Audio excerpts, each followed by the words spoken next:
Radio Kesehatan untuk Indonesia yang lebih sehat, Sobat Sehat, selamat sore. Semoga kabar baik, kabar yang menyenangkan di sore hari ini. Senang sekali ada Revan yang menemani kamu dalam kesempatan sore hari ini, tentunya di siaran sehat bersama Dr. Reisa. Dan Sobat Sehat, kalau kita tahu saat ini penanganan COVID-19 di Indonesia sudah semakin terkendali. Kondisi yang baik ini membuat adanya penurunan level pemberlakuan pembatasan kegiatan masyarakat yang mulai dibukanya beberapa aktivitas masyarakat secara bertahap. Lantas bagaimana agar kita bisa beraktivitas dengan aman dan sehat, serta tidak terjadi lonjakan kasus di kemudian hari? Selama 30 menit ke depan, Sobat Sehat, kita akan membahas bersama narasumber kita dengan topik tetap waspada saat aktivitas meningkat. Kita sapa dulu, ada Dr. Reisa yang sudah bergabung sebagai juru bicara pemerintah dan Duta Adaptasi Kebiasaan Baru. Selamat sore, Dr. Reisa. Selamat sore, Mas Revan, Sobat Sehat dan seluruh pendengar RRI Pro 3. Semoga sehat semuanya. Amin. Dr. Reisa sendiri bagaimana kabarnya? Alhamdulillah sehat. Sehat, Mas Revan? Alhamdulillah juga sehat. Semoga yang sehat bukan cuma kita berdua ya, Dr. Reisa, tetapi juga pendengar RRI dan juga untuk Sobat Sehat semua. Dan talk show sore hari ini juga, Sobat Sehat ya bisa kamu simak melalui IGTV @Radio-Kesehatan, IGTV @Kemenkes_RI, serta juga direlay di RRI Pro 3, rri.co.id, IGTV @RRI Programa 3, maupun juga kanal YouTube RRI Net Official dan juga RRI Net. Yang ingin berpartisipasi juga, silahkan nanti tanya atau sapa-sapa, kirimkan ke nomor WhatsApp di 0811-874-1919 atau mention di Instagram @radiokesehatan. Nah, Dr. Reisa, kalau kita lihat sekarang kan kasus COVID-19 sudah mulai melandai di Indonesia. Tetapi mungkin seberapa aman sih untuk kita bisa bertemu dengan teman-teman atau mungkin juga dengan keluarga, keluar rumah misalnya.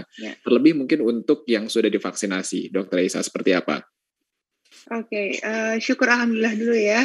Kita panjatkan kepada Tuhan karena memang situasi pandemi COVID-19 di Indonesia sendiri memang terus membaik begitu ya. Kita kalau melihat data memang bornya nih, bed occupancy rate-nya kita tuh di bawah 10%.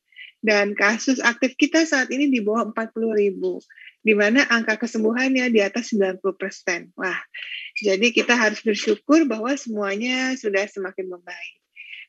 Semua indikator PPKM juga membaik ya, angka konfirmasi semakin menurun dibandingkan kalau di bulan Juli dan Agustus kemarin ya. Apalagi kalau dibandingkan rawat inapnya kan sudah jauh lebih menurun. Nah, rata kematian juga sekarang di bawah 4%. Dan meskipun demikian, ternyata testing naik, ya, tracing bertambah, dan treatment juga semakin bagus. Ya. Tapi meskipun kita bersyukur dengan keadaan sekarang, Mas Revan, Sobat Sehat, pendengar RRI Pro 3 semuanya, jangan lantas kita bisa lengah begitu aja ya. Sebaiknya kita tetap terus waspada. Kita harus tetap jaga protokol kesehatan. Kan kemarin ada 3M, terus 5M, mau nambah 10M. Nah, ya itu sebenarnya boleh-boleh aja, yang penting harus disiplin dijalankan ya. Ketika kita memakai masker dengan baik, kita harus sertai juga dengan menjaga jarak aman. Sudah menjaga jarak aman, kita tambahin juga dengan mencuci tangan dengan baik dan benar, ditambahin lagi menjauhi kerumunan, mengurangi mobilitas. Nah, itu kenapa? Itu artinya kita selektif nih untuk mau beraktivitas di luar rumah seperti apa. Karena apa? Ya virusnya memang masih ada. Ya bahkan kita harus melihat juga bahwa di luar Indonesia virus ini masih tinggi sekali rate of infection-nya dan masih terus bermutasi. Dan status dunia pun belum dicabut ya, masih tetap pandemi. Jadi ini bukan saatnya untuk kita kemudian lantas langsung berpuas diri. Dan meskipun kita tadi sudah dikatakan sudah divaksinasi gitu ya, kasus melandai, tapi bukan lantas kita langsung bebas kumpul-kumpul ya. Kita kan pertama tadi tetap harus jaga prokesnya. Jadi kalau kita pun harus beraktivitas di luar rumah, pastikan yang pertama kita sehat dulu. Dan kita harus memastikan juga, kita harus tahu betul status kesehatan masing-masing orang yang bersama-sama kita saat kita keluar rumah itu. Ya, jadi sebaiknya kalaupun kita mau beraktivitas bersama, ya sebaiknya dengan orang yang tinggal seatap dengan kita, jadi kita tahu betul gitu kan. Dan jangan lupa tetap bawa perlengkapan pribadi dari mulai alat makannya, dari mulai alat ibadah ya, dan hindari untuk berkerumun di luar rumah gitu. Dan pastikan kalau misalnya tidak ada kondisi yang sangat mendesak gitu ya, sebaiknya untuk anak-anak terutama yang belum mendapatkan vaksinasi kan di bawah 12 tahun ya. Nah, ini sebaiknya tetap di rumah aja dulu sampai memang kita bisa benar-benar pastikan kondisinya baik gitu. Baik. Gitu. Sampai jadi ini Mas Revan, dari pandemi menjadi endemi gitu. Nah, semoga memang juga bisa berjalan dengan lancar ya dari pandemi menjadi endeminya, Dr. Risa. Nah, kita lihat juga bahwa saat ini sudah mulai kembali dibolehkan pertemuan yang berskala besar, namun tetap harus bisa mengedepankan protokol kesehatan seperti itu, Dr. Risa. Lalu seperti apa sih memang syarat-syarat yang perlu diperhatikan terkait dengan kebijakan baru ini, Dr. Risa? Oke. Ya, ini juga harus kita syukuri juga ya, karena banyak yang menantikan nih ya, untuk bisa mulai beraktivitas, mengadakan kegiatan dalam skala besar lagi. Ya, pemerintah kan memang juga sudah mengeluarkan ya yang namanya pedoman penyelenggaraan kegiatan atau pertemuan berskala besar yang mengatur sebelum acara, saat acara, maupun setelah acara. Nah, dan ini tuh semuanya selalu melibatkan Satgas tempat sih dalam keseluruhan proses acara tersebut. Kalau kita bagi sebelum acara misalnya ya, nah ini kita harus memberikan edukasi kesehatan dulu nih bagi seluruh partisipan agar semuanya itu mempunyai pemahaman yang sama, terutama tentang apa? Pencegahan penularan. Ya, kemudian susun pedoman pelaksanaan acara yang telah dilengkapi rencana kontingensi, misalnya melarang partisipan yang positif COVID-19 untuk melanjutkan aktivitas serta harus segera langsung dirujuk ke lokasi yang disediakan. Ya. Kemudian pastikan juga fasilitas dan sarana prasarana sesuai dengan protokol kesehatan. Bentuk panitia yang khusus untuk bertanggung jawab memastikan seluruh peserta itu tetap menerapkan protokol kesehatan serta bangun kemitraan dengan pemerintah dan fasilitas kesehatan setempat, khususnya kesiapan nih menghadapi jika terjadi kemunculan kasus. Nah, pada saat acara ya ikuti perkembangan kasus COVID-19 secara aktual, terutama data setempat. Pastikan screening kesehatan dilakukan tepat sebelum acara berlangsung. Pastikan juga alat kesehatannya cukup dan mudah diakses. Kemudian lakukan promosi kesehatan selama acara berlangsung secara konsisten. Ya, maka panitia khusus pastikan protokol kesehatan ini ditegakkan dan pastikan semua partisipan mematuhi protokol kesehatan ini. Nah, nantinya setelah acara juga masih tetap lanjut nih. Karena apa? Harus dipastikan kalau tidak ada kasus positif yang lolos untuk ke daerah asal, serta pastikan tidak terjadi perluasan penularan sebelum benar-benar sembuh melalui optimalisasi karantina setelah sampai ke asal daerah. Jadi, sekali lagi, wajib nih ya, punya tim yang berfungsi sebagai satgas internal nih di kegiatan tersebut dan selalu komunikasi dengan satgas tempat baik dalam persiapan dan perizinan maupun pada saat pelaksanaan dan pasca kegiatan.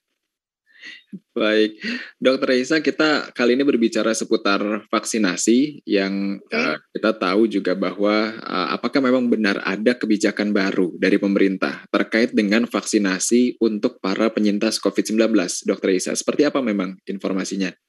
Ya, betul sekali Mas Revan, Sobat Sehat, pendengar RRI Pro 3 ya.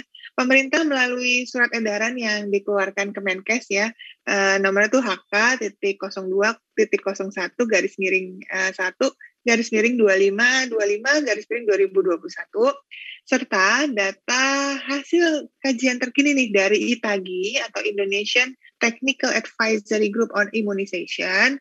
Pemberian vaksinasi COVID-19 bagi sasaran penyintas ini berlaku aturan yang baru. Gimana aturannya? Jadi bagi penyintas dengan derajat keparahan penyakit yang ringan sampai sedang, vaksinasi dapat diberikan dengan jarak waktu minimal 1 bulan setelah dia dinyatakan sembuh. Nah, kalau dulu kan semua harus minimal 3 bulan. Nah, saat ini berarti bagi penyintas yang gejalanya ringan dan sedang, jadi 1 bulan setelah dinyatakan negatif dan sembuh, bisa segera divaksin. Nah, tapi kalau penyintas dengan gejala atau derajat keparahan penyakit yang berat, maka vaksinasi tetap diberikan dengan jarak waktunya minimal 3 bulan gitu setelah dia dinyatakan sembuh. Nah, kenapa sih ini berbeda? Kenapa dari 1 bulan dan 3 bulan? Karena sebenarnya kita harus memastikan ya kondisi kesehatan pasien nih yang sakit berat pada saat dia terkena COVID-19. Salah satunya untuk mengamati apakah jangan-jangan orang ini terkena long COVID atau post-COVID syndrome gitu. Jadi harus dipastikan orang itu sehat betul baru bisa divaksinasi. Karena vaksin itu kan sebenarnya tujuannya bikin orang yang sehat makin sehat, ya kan? Pencegahan dan perlindungan. Nah, maka orang yang divaksinasi tentu harus dalam kondisi yang prima. Sistem imunnya juga harus kuat, sehingga vaksin bisa diterima dengan baik oleh tubuh. Makanya, kalau bagi penyintas yang punya gejala yang berat gitu ya, tentu kalau belum benar-benar sembuh ya jangan langsung terburu-buru untuk divaksin ya. Ya pastikan sehat dulu karena tenang aja sih sebenarnya bagi penyintas yang gejalanya berat ya pada saat sembuh kan sebenarnya masih nih memiliki antibodi yang cukup nih untuk melindungi dirinya gitu ya. Kalau misalnya takut nanti ada infeksi berulang atau yang disebut sebagai reinfeksi gitu ya. Nah, tenang aja, antibodi itu masih bisa memproteksi. Maka yang amannya disarankan vaksinasi setelah 3 bulan gitu. Dan jenis vaksinnya sebenarnya kalau bagi yang penasaran kalau udah pernah kena jenis vaksinnya yang mana gitu ya. Karena ada yang penasaran nih Mas Reva nih, penyintas vaksinnya gimana sih gitu ya. Sebenarnya tergantung dengan logistik atau vaksin yang tersedia di daerahnya. Jadi nggak perlu yang harus merek tertentu gitu, harus yang ini yang itu, enggak sih. Sebenarnya semua penelitian itu menyatakan vaksin yang ada di Indonesia semuanya efektif kok untuk melindungi dari kegawat daruratan, menurunkan risiko kematian dari COVID-19 gitu ya. Jadi nggak perlu milih-milih karena vaksin yang terbaik adalah vaksin yang tersedia buat kita saat giliran kita tiba gitu. Nah, satu lagi mungkin saya bisa tambahin nih Mas, nih mungkin tadi juga sempat ada yang komentar gitu ya. Kalau sudah jadi penyintas, waktu itu pernah sempat suntik dosis pertama, tapi kemudian kan kena. Nah, begitu udah dinyatakan sembuh, tetap harus vaksin nggak? Ya, sebenarnya kalau pada umumnya ya, vaksin kan ada 2 dosis. Ya, jadi tetap harus dituntaskan 2 dosis gitu ya. Jadi setelah dia sembuh ya, tergantung tadi ya, 1 atau 3 bulan, dilanjutkan dosis keduanya gitu. Tapi sekarang kita juga sudah ada merek Janssen nih, dari Johnson & Johnson. Nah, ini sebenarnya cukup 1 dosis, 1 kali penyuntikan. Jadi, nggak perlu lagi ditambahin dosis kedua kalau suntikan pertamanya adalah Janssen. Gitu. Sekedar tambahan informasi. Baik, jadi semoga bisa menambah informasi juga ya untuk Sobat Sehat dan juga pendengar RRI yang saat ini menjadi penyintas COVID-19. Nah, tadi juga sempat disinggung Dr. Isa tentang pandemi dan juga endemi. Tapi sebetulnya apa sih dok memang yang menjadi batasan suatu penyakit ini berubah menjadi endemi kalau kita lihat dengan adanya varian-varian baru COVID-19 maupun juga varian yang lain? Apakah memang berimbas pada penanganan COVID-19, Dr. Isa? Iya. Seperti Bapak Presiden sudah mengatakan ya bahwa ya kita kan harus bersyukur trennya terus menurun kasusnya. Jadi kita tuh sebenarnya sangat optimis gitu ya, tapi ya tetap harus waspada. Karena Indonesia ini sudah tidak lagi masuk 10 besar jumlah kasus tertinggi di dunia. Kita kan sempat ya bahkan nomor 1 dunia itu dalam beberapa hari, dalam beberapa minggu itu ya di bulan Juli dan Agustus. Perlu diingat di sini bahwa poinnya adalah kesehatan adalah yang utama. Namun roda ekonomi itu juga penting. Makanya kita membuka secara bertahap begitu ya aktivitas masyarakat gitu ya. Tapi ya meskipun begitu yang waspadanya itu adalah dengan apa? Ya tetap harus dengan protokol kesehatan.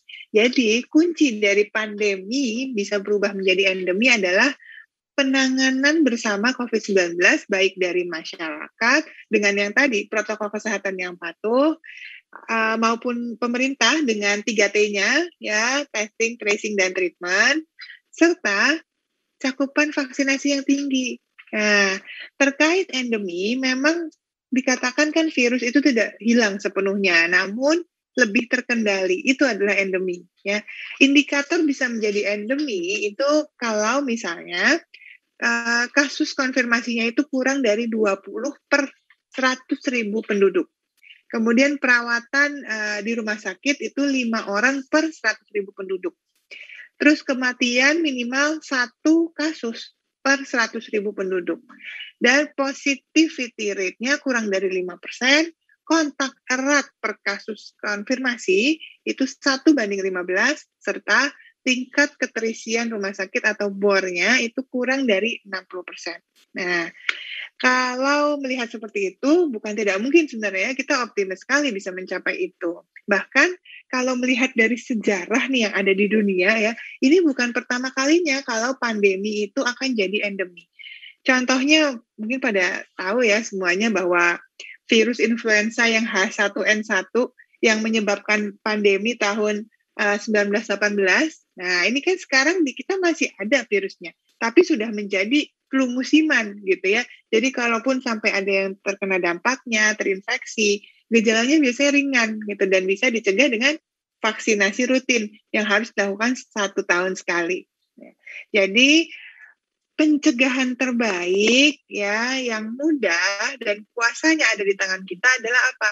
Tetap disiplin, pakai masker ya dengan baik dan benar, mengurangi mobilitas serta protokol kesehatan lainnya yang tidak hanya menjaga kesehatan bersama tapi juga sangat mempunyai andil untuk mencegah terjadinya varian-varian baru yang muncul gitu. Jadi kalau kita lengah, virusnya bisa makin merajalela tuh menulari manusia, dan kalau makin banyak manusia yang kena, mutasinya kan juga semakin tinggi, makin beragam.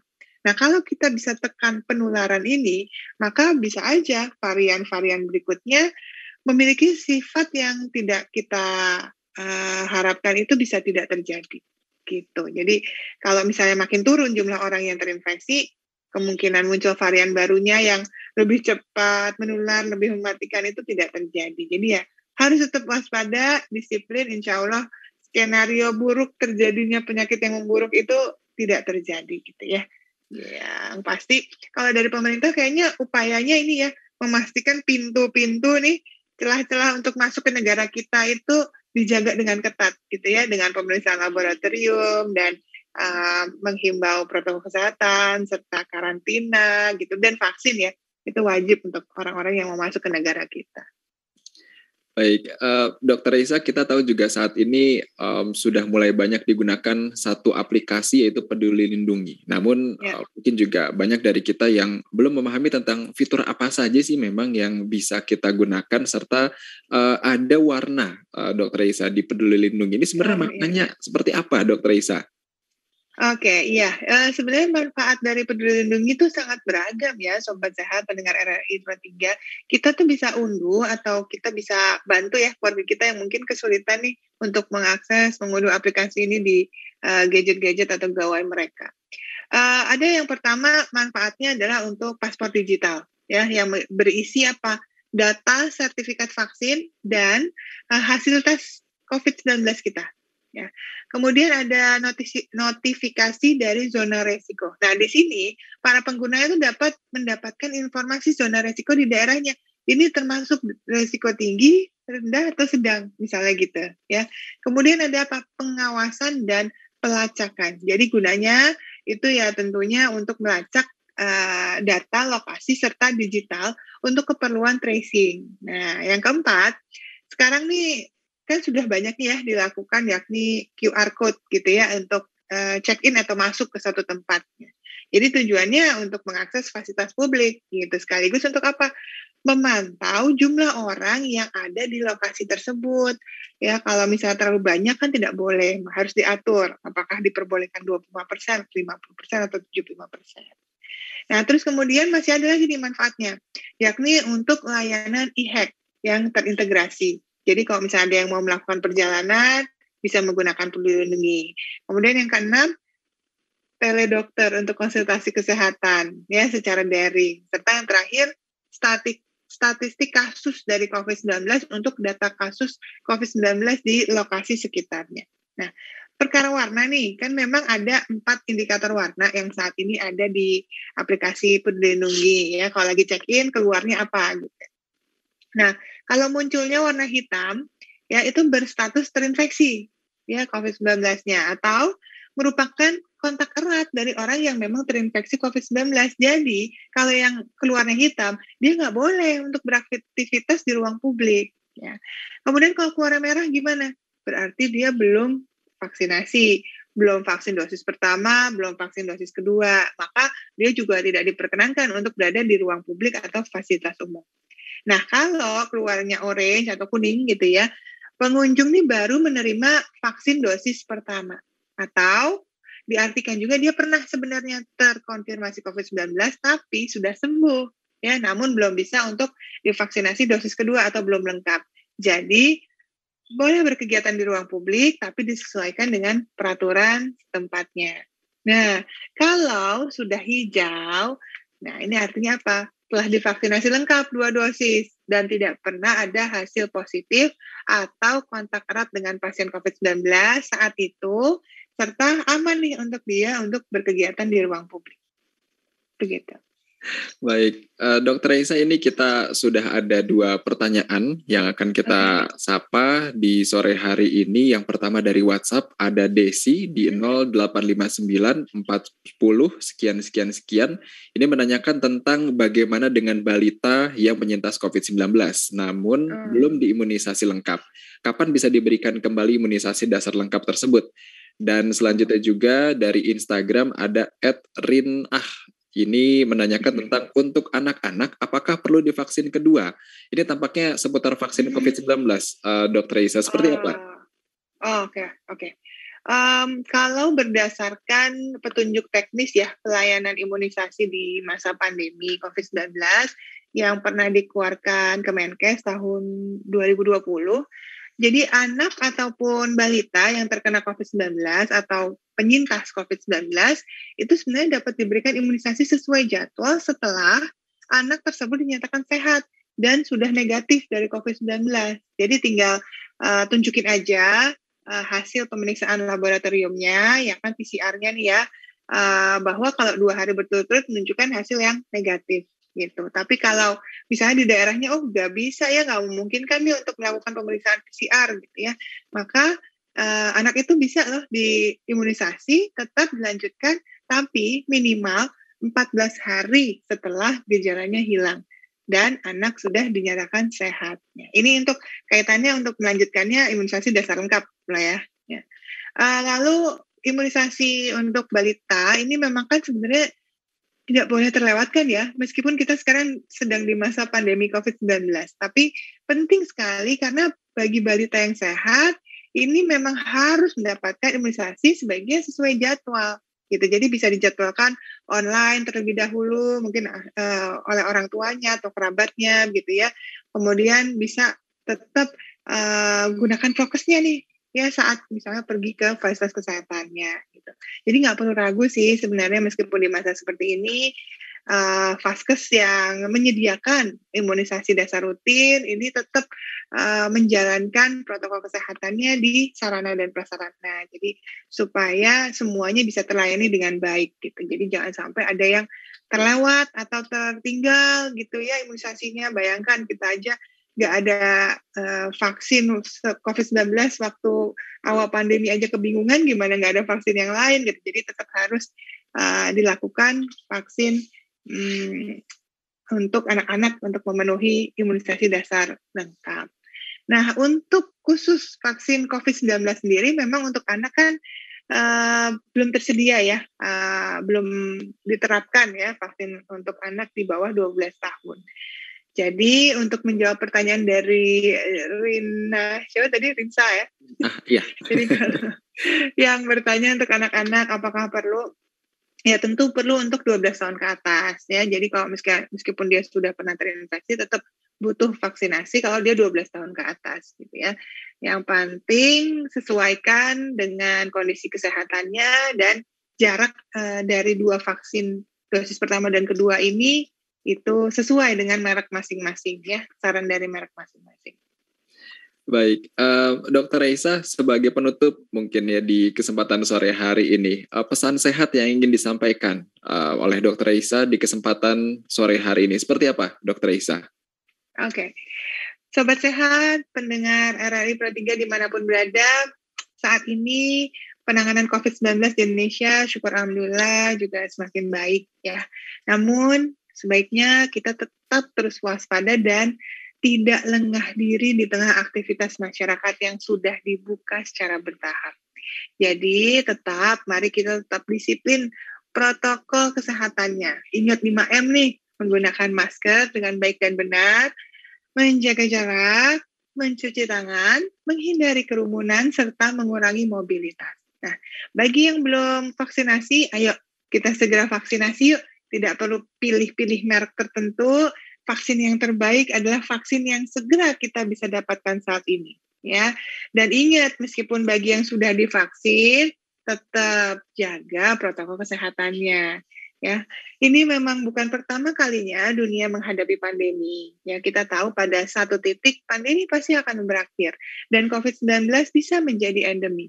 Nah, pada saat itu pengendalian kita semakin kuat dan seiring teknologi kesehatan yang berkembang serta pemahaman kita yang makin tinggi terhadap virus SARS-CoV-2 ini, pada satu titik nanti kita optimis, kita bisa eliminasi dan eradikasi penyakit ini.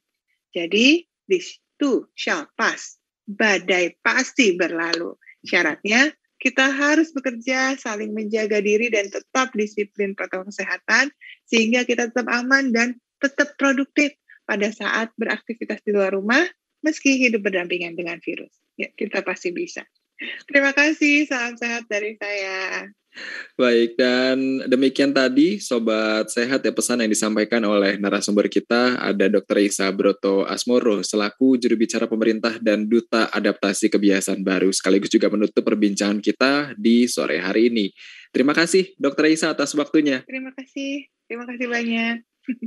Baik, dan tentunya untuk informasi kesehatan bisa diakses di websitenya kemkes.go.id maupun juga sosial media Twitter @kemenkesri, Halo Kemkes di 1500567 dan juga tentunya di radiokesehatan.kemkes.go.id.